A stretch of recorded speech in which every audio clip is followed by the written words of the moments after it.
찬송하시겠습니다. 찬송가 179장입니다. 찬송가 179장. 주 예수의 강림이 가까우니 저 천국으로 들자 회개하라. 주 성령도 너희를 부르시고 너 천사도 나와서 영접하네. 주 예수님 너희를 찾으시니 왜 의심을 하면서 오지 않나. 온 세상 죄 담당한 어린 양은 죄 많은 자 불러서 구원하네. 이 세상이 즐기는 재물로는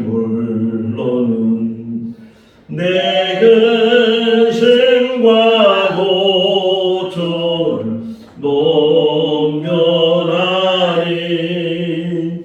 또 승질 때 위로를 못 얻으며 저 천국에 갈 길도 못 찾으리.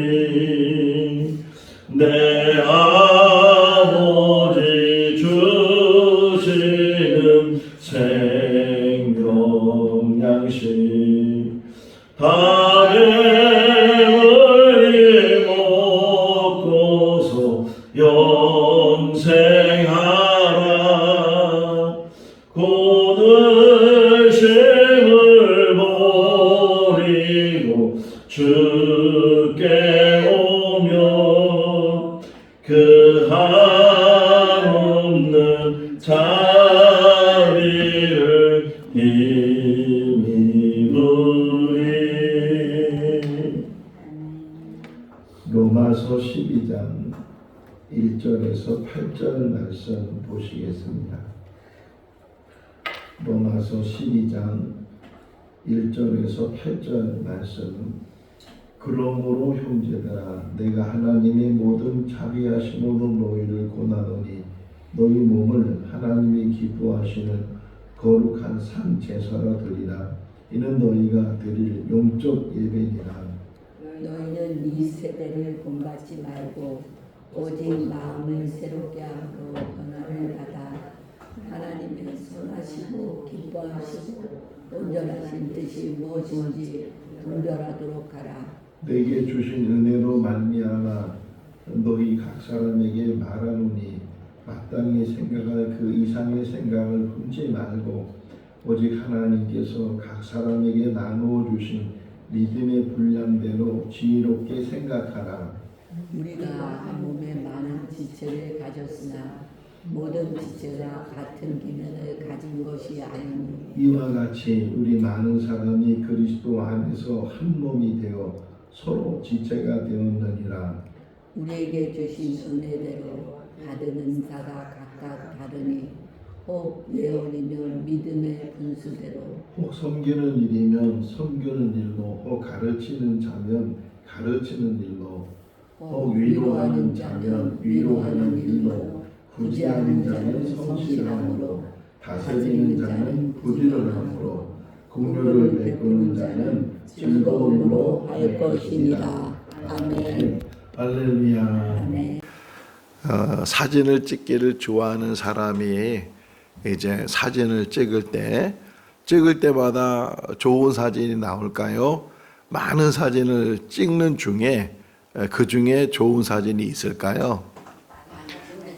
그렇죠. 뭐 찍을 때마다 좋은 사진이 나오면 그거보다 더 좋은 게 없는데, 그러나 찍을 때마다 좋은 사진이 나오는 게 아니고 뭐 한 100장, 200장 그렇게 많이 찍어도 정말 이거는 좋다, 이건 작품 같은 사진이다, 이런 사진은 몇 개 되지 않는 것처럼, 제가 책을 좋아하고 또 책을 많이 사지만 그 사는 책들마다 다 좋은 책이면 뭐 그보다 더 좋은 게 없을 텐데, 그 중에는 정말 이 책은 내가 꼭 봐야 될 책이구나 하는 그런 책들이 있어요. 바로 어제 그런 경험을 했는데, 책을 몇 권 사갖고 와서 또 그 책, 내가 사갖고 온 책을 물론 다 좋은 책이라고 사갖고 왔는데, 그런데 또 그 중에 한 권이 백금산 목사님이 쓴 책 중에 하나가 너무 이게 마음에 와닿고 꽂혔어요. 그 제목은 큰 인물 독서법이라는 제목으로 내용이 되어 있는데, 내용을 읽어보니까 우리가 신앙생활할 때 어떻게 바르게 신앙생활할 수 있는지, 좀 더 우리가 그 신앙에 있어서 바르게 배울 수 있는지 하는 것들을 이야기하면서, 물론 성경에 나오는 인물만 가지고도 충분하지만, 그러나 좀 더 우리가 신앙에 바로 서기 위해서는 우리 앞에 있었던 사람들, 그런 사람들 중에 신앙으로 잘 살았던 사람들, 이런 사람들에 대해서 우리가 좀 더 관심을 갖고, 흔히 정기라 그러잖아요. 어떤 정기인 어떤 한 사람에 대한 일생에 대해서 이게 기록한 책인데, 그런 정기들을 좀 많이 읽으면 이 사람은 이렇게 살았구나, 이런 신앙 속에 살았구나 하는 것들을 깨닫게 되고, 나도 거기서 이런 부분에서는 본받아야 되겠다, 그런 일들.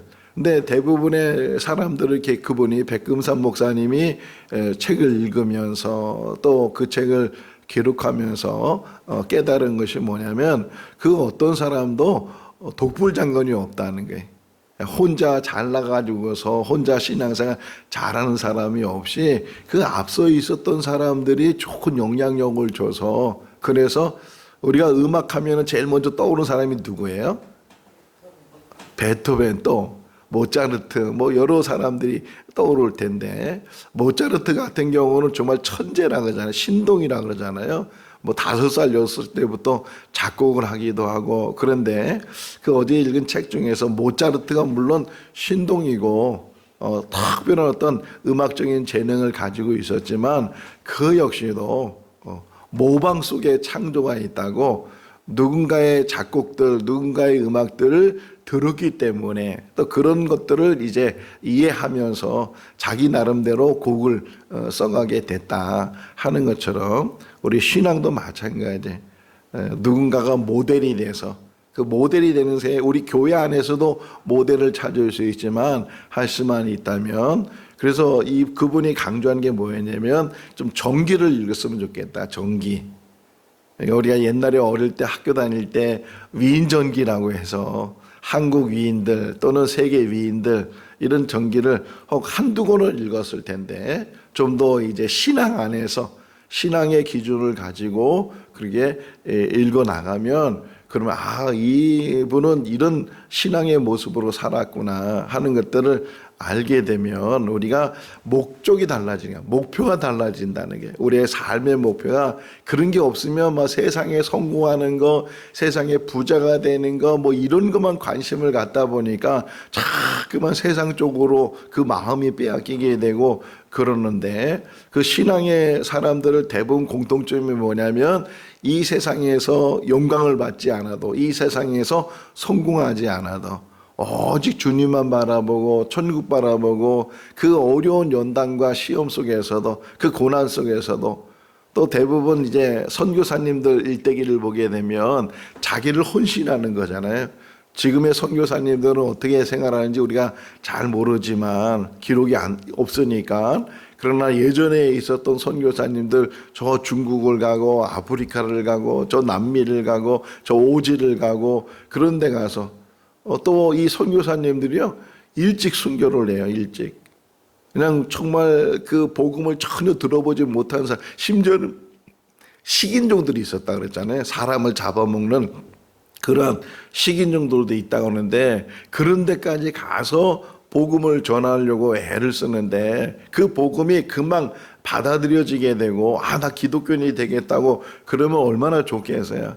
근데 그걸 못 받아들이잖아요. 자기들이 가지고 있는 이런 민간 신앙이나 그런 것들이 있으니까 오히려 복음을 전하는 선교사님들을 잡아서 죽이기도 하고 추방하기도 하고 이제 그러는데, 그러니까 30도 잘 안 돼서 많은 선교사님들이 순교를 했어요. 그럼 뭐 그 제대로 그분들은요 뭐 하버드대를 졸업하고 뭐 이런 정말 미국에서 목회했으면은 더 오랫동안 목회를 하고 잘할 수 있는데도 다 내려놓고 자기 인생을 하나님 앞에 드린다라는 그런 각오와 결심 속에서 그들이 자기 인생을 자기의 어떤 뭐 성공 지향적인 것이 아니고 자기 인생을 하나님의 미랄이 돼서 땅에 떨어져 죽겠다. 그래서 많은 열매를 맺겠다라는 그런 각오를 가지고 그들이 복음을 전해서 정말 짧은 인생을 살았지만 또 그 당시 그분의 삶 속에서는 열매가 보이지 않았지만 그런 것들이 심겨지게 돼서 그런 것들이 영향력을 끼치게 되고 그 다음 사람들에게 또 복음에 대한 영향을 끼치게 돼서 지금의 기독교가 이마침 성장하기도 하고 우리나라까지 오게 됐는데, 그런 부분에서 우리들도 신앙의 모델을 찾는 게 참 중요하다는 게, 누구처럼 적어도 누구처럼은 내가 살아보겠다. 만약에 성경 안에서 에스더가 죽으면 죽으리라, 민족을 살리기 위해서 자기 생명 하나 희생의 각오를 가지고 왕이 부르기 전에 나가면 이거는 큰 왕에게 거역하는 것이고, 왕이 부르지 않은데도 나오는 것은 이거는 왕의 법에서 잘못된 법이기 때문에, 혹이나 왕이 받아들이면 괜찮지만 안 받아들이면 숙청하는 거예요. 죽이는 거예요. 그러니까 죽으면 죽으리라는 게 그거거든요. 자기 민족을 위해서 내가 희생할 각오가 있습니다. 내가 이 땅에 산 날 동안 나를 위해 사는 것이 아니고 하나님을 위해 살겠다. 오늘 본문에 보게 되면 은사에 대한 이야기가 나오잖아요. 우리가 각 지체인데 지체가 똑같지 않고 다 다른 지체다. 다 은사가 다르다는 게, 다 은사가 다른데 그 다른 은사를 가지고서 우리가 나를 성공시키거나 나를 드러내거나 나를 자랑하는 것이 아니고 그 은사를 통해서 하나님의 영광을 위해서 그리스도의 몸을 세우기 위해서 교회를 세우는 일에 내가 하나님의 미랄이 되는 것이 얼마나 중요한가. 우선은 우리 한 사람 한 사람이 하나님 앞에 바로 서는 게 중요한데, 우리가 12장 1절 2절 너무 잘 알고 있잖아요. 영적 예배에 대해서 이 세대를 본받지 말고 정말 하나님의 뜻이 무엇인지를 잘 분별해서 바르게 살아야 된다 하는 것을 우리에게 말씀해 주고 있는데, 오늘 이 말씀을 통해서 같이 또 은혜가 되고 이 말씀이 묵상이 되고 오늘 하루의 삶을 살아가면서도 새 힘을 얻을 수 있는 그런 말씀이 될 수 있기를 바랍니다. 영적 예배라고 하잖아요. 영적 예배. 영적 예배가 뭔가? 예수님께서도 사마리아 여인에게 예배에 대해서 그 여인이 물으니까 뭐라고 말씀하세요? 하나님은 영이시니 영과 진리로 예배할지니라. 그냥 예배가 아니고 하나님이 받으시는 예배, 하나님이 찾으시는 예배. 자, 제사에 대해서 제일 먼저 기록된 것이 창세기 4장이죠. 가인이 제사를 드리고 아벨이 제사를 드리고 이게 제사를 드렸단 말이에요. 근데 성경을 어떤 때는 정말 현미경으로 보듯이 집중해서 더 깊이 자세히 보는 게 중요한데, 가인의 제사와 아벨의 제사가 하나님이 아벨이 드린 제사를 받으시고 또 가인이 드린 제사를 받지 않았다. 뭐 어떻게 보면 정말 오래 고대에 아담의 자녀니까 얼마나 고대예요. 그 고대에 하나님 앞에 제사를 드렸다는 자체가 너무 귀한 일인데 그걸 다 받아주시면 얼마나 또 좋겠어요. 뭐 가인이 얼마나 제사를 잘못 드렸으면, 또 아벨이 얼마나 제사를 잘 드렸으면 하나님께서 그렇게 구별해서 받으시고 안 받으셨는가 하는 것들을 우리가 생각해보면서 어떤 제사가 하나님께서 받으신 제사고 또 어떤 제사가 하나님께서 안 받으시는 제사인가 하는 것들을 또 생각해 볼 수 있는데, 그러면 짐승을 잡아 드리면 받으시고 곡물을 드리면 안 받으시고 그런 건가? 그런 건 아니잖아요. 그럼 어떤 제사가 해야 되는가? 근데 성경 안에 힌트를 딱 주잖아요. 힌트를 주는데, 자, 제사를 드렸다면, 지금도 예배라고 표현할 수 있지, 예배를 드렸단 말이에요. 근데 그 성경 창세기 4장을 다시 유심히 보게 되면 이렇게 표현되어 있어요. 아벨과 그 제물을 받으셨다. 가인과 그 제물을 받지 않으셨다. 여기에 큰 힌트가 있잖아요. 제사는 제사 자체가 중요한 게 아니고 제사를 드리는 그 사람. 예배도 마찬가지라는 게. 물론 예배라는 게 다 귀한 일이고 또 예배 자리에 있다는 자체도 얼마나 귀하게 했어요. 예배를 안 드린 사람이 얼마나 많고, 그런데 예배 자리에 있는 게 너무 귀한데 할 수만 있다면 자리에 앉아 있는 것으로 만족하는 것이 아니고 하나님께서 받으시는 예배, 하나님이 기뻐하시고 찾으신다 그러죠. 얼마나 오죽했으면, 없으면 온전한 예배를 드린 사람이 그렇게 드물면 찾아다니겠어요. 많으면 찾을 필요도 없는데 찾아다닐 정도로 그렇게 없다는 거예요. 그런데 그런 제사를 드리는 게 뭐냐? 여기 오늘 본문에도 바울이 깨달은 거예요. 자기 자신이 제물이 되는 것, 그것도 산 제물이 되라. 자기 자신이 하나님 앞에 드려지는 산 제물이 됐을 때, 그러면 내가 이 제물이 돼서 죽어야 되는가? 영적인 의미잖아요. 영적인 의미인데 제물은 예수님이에요. 그 구약 시대에는 정말 동물이 제물이 돼서 거기서 죽게 되고, 그리고 그 제물이 태워지게 될 때 하나님께 그것이 향기가 되고 하나님이 흡양하셨다 이렇게 표현되어 있는데, 신약에 와서는 히브리서 기자가 말하고 있는 것처럼 예수 그리스도가 희생 제물이 되셨다. 그래서 우리는 다 하나님 앞에 가까이 나갈 수 있게 되는데, 우리들도 예수 그리스도가 제물이 된 그 제사 속에서 지금 예배를 드리고 있는데, 내가 그러면 산 제물이 되는 게 뭐냐? 뭐 여러 가지 이유를 댈 수 있는데, 중요한 부분이 하나 뭐냐면, 자, 아벨과 가인의 삶 속에서 그 제사 다음에 나오는 이야기를 좀 보시면 가인은 분을 품었어요. 아벨의 제사는 받으시고 내 제사는 안 받아? 이렇게 분을 품었는데 그 분이 사람에게 이게 전가되잖아요. 그래서 가인이 행한 일이 뭐예요? 아벨을 죽였단 말이에요. 자기 친동생을 돌로 쳐서 죽이는 그런 일을 했다. 그래서 그거 다 연결되는 거 보면 제사가 뭐냐, 예배가 뭐냐, 삶이에요, 삶. 우리의 삶을 드리는 거예요. 우리의 삶.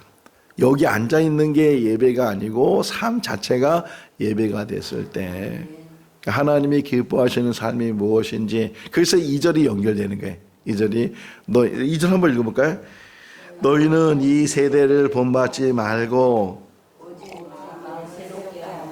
변화를 받아 하나님의 선하시고 기뻐하시고 온전한 뜻이 무엇인든지 분별하도록 하라. 연결되어 있는 거예요. 영적 예배를 드리는 사람은 우선 이 세대를 본받지 말고, 그 다음에 뭐라고 표현해? 마음이 새로워져라. 마음이. 예배 드릴 때마다 우리 마음이 새로워질 수 있기를 바랍니다. 제가 이제 한 달에 한 번 정도 이발을 하는데, 바로 우리 교회 부근에 있는 이발소에 가서 이발을 해요. 그 이발소에 들어가 보면 이렇게 한편에 사진들이 몇 장 이렇게 붙여져 있어요. 그 이발소 사장님하고 또 그 사모님 사진이 이렇게 붙여져 있는데, 그 중에 하나가 그 사장님이 더 젊었을 때 헬스를 했어요. 보디빌딩에 그걸 해가지고서 대회도 나가고 몸이 막 이렇게 근육질로 이렇게 돼 있는 모습 사진이 있어요. 근데 지금은 이제 그런 뭐 대회는 생각도 못 하고 그러다 보니까 뭐 운동도 안 하고 그전에는 그렇게 근육질이고 몸이 그렇게 했는데 뭐 지금도 가벼운 운동을 하고 늘 저녁마다 이렇게 작은 이렇게 이 헬스 같은 운동을 한다고 하는데 근데 예전처럼 그렇게 몸이 그러니까 벌써 그냥 달라졌다는 게 근육이 다 없어지게 되고 배가 나오게 되고 뭐 저보다는 배가 안 나왔는데 배가 나오고 이제 그런 자, 그 모습을 제가 생각해 보면서 우리가 신앙생활 하면서 예전에는 그렇게 뜨거움을 가지고 그의 근육줄을 만드는 것처럼 얼마나 규칙적으로 운동하고 얼마나 먹는 것도 가려서 먹고 그렇게 몸을 잘 만들어 갔는데 어느덧 그걸 다 잃어버리니까 그 모습이 다 사라져 버렸다는 거예요. 우리의 모습은 지금 어떤 모습인가? 정말 그 처음 사랑을 가지고 이제까지도 그 사랑을 가지고 잘 신앙생활을 하고 있는가? 아니면 어느덧 그 신앙이 벌써 이렇게 다 내려놓고 너무 이게 신앙생활이 길다 보니까 그냥 타성에 붙어가지고서 그냥 어떻게 보면 형식적이고 외식적이고 그냥 겉모습만 있는 그런 정말 예수님 시대의 바리새인에게 책망당했던 그런 책망처럼 우리가 혹시 그런 책망을 받지 않는가? 여기 보시면 날마다 새로움에 날마다 새로. 우리의 마음이 무엇보다도 마음이 날마다 새로워지고 변화를 받아서 그래서 하나님께 초점이 됐다는 거죠. 하나님의 선하시고 기뻐하시고 온전하신 뜻, 그 뜻에 늘 관심을 가지고 그래서 분별할 수 있는 자가 되라. 근데 이 원어적으로 보니까 2장의 2절에 원어적으로 명령이 딱 하나 있어요. 명령형으로 쓴 동사가 하나 딱 있는데 변화를 받아라. 변화. 할렐루야. 어제의 내 모습과 오늘의 내 모습은 달라 있어야 돼. 어떻게 달라 있어야 돼요? 더 발전적이어야 돼요. 더 세태적이어야 돼요. 더 발전적이어야 되잖아요. 똑같은 것도 참 다행인데 어제는 그렇게 열심히 했는데 작년에는 그렇게 열심히 했는데 10년 전에는 그렇게 열심히 했는데 젊었을 때는 그렇게 열심히 했는데 이렇게 과거로 돌아갈 때 열심히 했는데 하는 것이 아니고 어제보다는 오늘이 오늘보다는 내일이 올해보다는 내년이 앞으로 살아가면서 우리의 삶이 늘 그리스도 안에서 이 마음의 변화를 받아서 그래서 세상을 분별할 수 있고 이 세상을 본받는 것이 아니고 이 세상을 이겨나가는 그런 믿음 안에서 그것이 영적 예배라는 거예요. 영적 예배 속에서 날마다 예배의 성공자가 인생의 성공자. 제가 늘 하는 말 중에 하나인데 예배를 온전히 드려서 그 예배의 성공자가 된 사람은 인생의 성공자가 되는 것이다. 한번 예배 드려도 우리가 새벽에 이렇게 남아서 늘 예배 제단을 쌓는데 이 짧은 시간일 수도 있고 어떻게 보면 순서도 뭐 간단하잖아요. 찬송 하나 부르고 말씀 듣고 기도하고 이게 새벽 예배의 어떤 순서인데 순서가 중요한 게 아니고 뭐 격식 뭐 이런 거보다는 정말 하나님과 깊은 영적 속에서 하나님의 받으시는 하나님이 기뻐하시고 하나님 안에서 그 모든 일들을 잘 이루어가는 그런 예배자가 되고 그 예배 안에서 인생의 성공자가 되는 우리가 될 수 있기를 바랍니다. 자, 그 다음에 3절에 보게 되면 마음을 너무 높은 데 두지 말고 그 생각이나 그 모든 것들이 자기의 믿음의 분량만큼 우리가 커지려고 하는 게 인간의 욕심이잖아요. 더 높아지려고 하고 더 많이 가지려고 하고 이게 인간이 가지고 있는 어떤 기본적인 욕심일 수도 있는데 그런 부분을 잘 이겨나가야 되고 성령의 9가지 열매 중에서 맨 마지막 열매가 뭐예요? 절제죠. 절제. 이게 제일 중요하다는 거예요. 그래서 사형리의 대학 CCC에서 사형리의 책자를 만들었을 때 성령의 열매를 설명하면서 귤로 설명하잖아요. 귤. 8가지 조각에다가 마지막 껍질이 있는데 그 껍질이 절제라는 거예요. 다 성령의 사랑의 열매, 무슨 열매 다 이렇게 열매가 있는데 그 마지막 그 모든 것들을 감싸는 게 절제라는 거예요.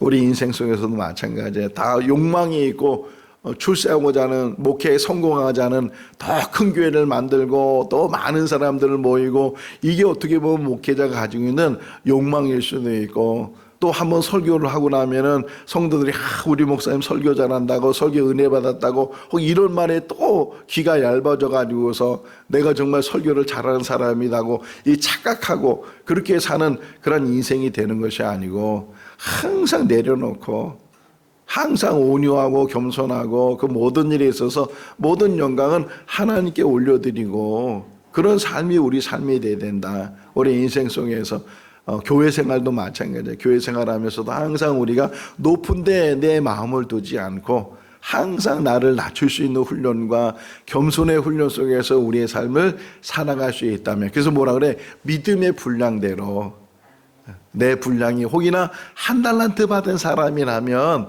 그 1달란트에 대해서 최선을 다하면 그것이 하나님 앞에 인정받는 삶인데, 왜 나는 1달란트야? 저 사람은 2달란트 주고 왜 저 사람은 5달란트 줬어? 이래서 비교의식을 갖거나 거기에 대해서 시기하거나 이렇게 되면 질투하거나 그러다 보면 자기가 넘어지는 거예요. 또 그 달란트를, 이 1달란트 받은 사람은 어떻게 써요? 그 달란트를 땅에 묻어버렸다고요. 다 분량대로 자기가 할 수 있는 은사대로, 작으면 작은 대로. 또 많은 사람이 힘들까요? 작은 사람이 힘들까요? 오히려 많은 사람이 힘들고, 은사가 많은 사람이 오히려 그걸 다 감당해야 되니까 얼마나 힘들겠어요. 오히려 하나만 받았으면 그 하나만 감당하면 되니까 얼마나 쉽겠어요. 은사가 많은 것보다는 은사가 적은 게, 은사가 작은 게 오히려 그 사람에게는 더 복이 될 수 있는데, 우리는 그러지 못한다는 거예요. 비교하다 보니까. 어떤 사람은 큰 교회에서 목회해서 정말 사람들로부터 이렇게 인정받고 뭐 좋은 대우받고, 어떤 목사님은 정말 작은 시골 교회에서 10명도 안 되는 교회 수십 년 동안 거기에서 심부했는데도 교회는 부흥이 안 되고 늘 경제적으로 어렵고 그런 목회를 하는 목사님이 계시는데, 하나님 보실 때는 똑같고, 하나님 보실 때 오히려 끝까지 그 작은 교회에서 견뎌내고 한 영혼을 위해서 정말 그가 목회하고 말씀 전하고 생명의 말씀을 전하게 될 때, 그게 하나님 앞에서는 오히려 더 큰 상급이 되는 줄로 믿습니다. 크고 작은 것이 없어요. 많고 적음이 없어요. 높고 낮음이 없어요. 다 마음을 높은 데 두지 말고 낮은 데 두고 자기의 믿음의 분량대로 자기를 잘 감당해야 된다. 그다음에 지체 이야기. 지체가 여러 기관들이 있다. 똑같이 있는 것이 아니고 다 다른 지체인데, 그게 그리스도 안에서 한 지체를 이루는 것이다. 심장의 역할을 하는 것이고, 손의 역할, 발의 역할, 눈의 역할, 귀의 역할, 입의 역할, 다 역할이 다르다. 역할이 다른 것을 가지고 거기에 또 시기하거나 비교하거나 그러지 말고 받은 바 은사대로 우리가 잘 감당해야 된다. 그러면서 6절, 7절, 8절에는 은사의 몇 가지 종류들이 나오잖아요. 예언하는 사람들은 믿음의 본세대로, 섬기는 일은 섬기는 일로, 가르친 자는 가르치는 일로. 그 다음에가 좀 이렇게 우리에게 더 은혜가 되는 것 같아요. 8절 다시 한번 읽어볼까요? 혹 위로하는 자면 위로하는 일로, 구제하는 자는 성실함으로, 다스리는 자는 부지런함으로, 긍휼을 베푸는 자는 즐거움으로 할 것이니라. 할렐루야. 위로하고 구제하고 다스리고, 맨 마지막이 뭐라고요? 긍휼을 행하는 자, 긍휼을 베푸는 자는 어떻게 하라고요? 즐거움으로 해라. 이렇게 은사대로 다 감당하는데, 그리스도의 몸을 세우는 거예요. 하나님 나라를 세워나가는 게 우리 생거진천교회가 그런 교회가 될 수 있기를 바랍니다. 하나님 나라가 이 안에서 세워지게 되고, 한 영혼을 천하보다 귀하게 여기고, 다 다르다는 거예요. 다른 걸 인정해 주고, 그 다름에 있어서 왜 저 사람은 저렇게 다를까, 왜 내 마음에 들지 않을까, 이런 것으로 시험에 들지 않도록 다 다른 것은 다른 것으로 인정하면서, 하나님께서는 그 어떤, 그냥 고린도전서 12장에 나오잖아요. 지체에 대해 설명하면서 어떤 게 사람의 눈으로 볼 때는 요긴하지 않은 것이라고 생각하지만 오히려 그것이 요긴할 수도 있다. 눈에 보이는 것만 보이는 것이 아니고 눈에 보이지 않는 그런 지체들도 요긴하고 꼭 필요한 그런 지체다 하는 것을 우리에게 말씀해 주고 있는 것처럼, 우리 교회가 한 공동체를 이루면서 똑같은 사람만 모여있으면 그거보다 더 불행한 일이 없어요. 다 다른 사람들, 100이면 100이 다 다른데 그 다른 사람들이 다 연합해서 다 한 몸이 돼서 그리스도가 머리가 되시고, 그리고 모든 사람이 각 지체가 돼서 건강한 몸을 이루고 성장하는 몸, 더 나아가서는 하나님의 영광을 드러내는 그런 몸이 되고 교회가 되고 또 하나님 나라가 그래서 확장될 수 있기를 바랍니다. 좀 더 정리를 하면 영적 예배가 뭐냐? 내가 산 제물이 되는 건데 삶이다, 삶. 그리고 세대를 본받지 말고 정말 마음을 날마다 새롭게 하고 변화를 받아야 우리가 분별할 수 있는 눈이 생기게 되고 그래서 어떻게 살아야 되는지 그리고 날마다 우리가 겸손의 훈련이 돼서 항상 높은 데 마음을 두지 않고 낮은 데 마음을 두고 믿음의 분수대로 그리고 한 지체가 돼서 그 지체의 사명을 감당하는 우리가 다 될 수 있기를 주님의 이름으로 축원합니다. 기도하겠습니다. 사랑과 은혜가 많으신 하나님 아버지 한 주간 지켜주시고 또 은혜 가운데 인도해 주신 것 감사합니다. 또 밤새도록 이렇게 비가 내렸는데도 불구하고 저희들 또 이렇게 주님의 전을 사모하는 마음을 주시고 또 주의 전에서 하루를 시작하게 해주신 것 감사합니다. 오늘 하루의 삶을 살면서도 하나님과 동행하는 삶이 되게 하시고 우리가 하나님 앞에 드려지는 영적 예배의 산 제물이 되게 하여 주시옵소서. 지금 우리 한반도로 태풍이 여러 태풍이 또 이렇게 불어오고 있다고 합니다. 태풍으로 인해서 큰 피해 당하지 않도록 도와주시고 잘 대비하고 또 하나님의 지켜주시기를 간절히 바라고 원합니다. 하나님께서 불기둥과 구름기둥으로 이스라엘 백성 인도하셨을 때 또 보호하셨을 때 그들이 광야에서도 잘 살 수 있었던 것처럼 늘 하나님의 보호하심과 인도하심이 우리 삶 가운데 항상 있게 하여 주시옵소서. 각 받은 은사대로 잘 감당하는 우리들 되게 하시고 하나의 은사만 있다 할지라도 그것에 감사하고 그 일을 통해서 하나님의 일을 감당하는 우리들 되게 하여 주시옵소서. 겸손한 마음으로 섬기는 마음으로 또 즐거운 마음으로 주님의 일을 감당하는 우리들 되게 하여 주시옵소서. 감사하고 예수님의 이름으로 기도하옵나이다. 아멘. 마쳤습니다.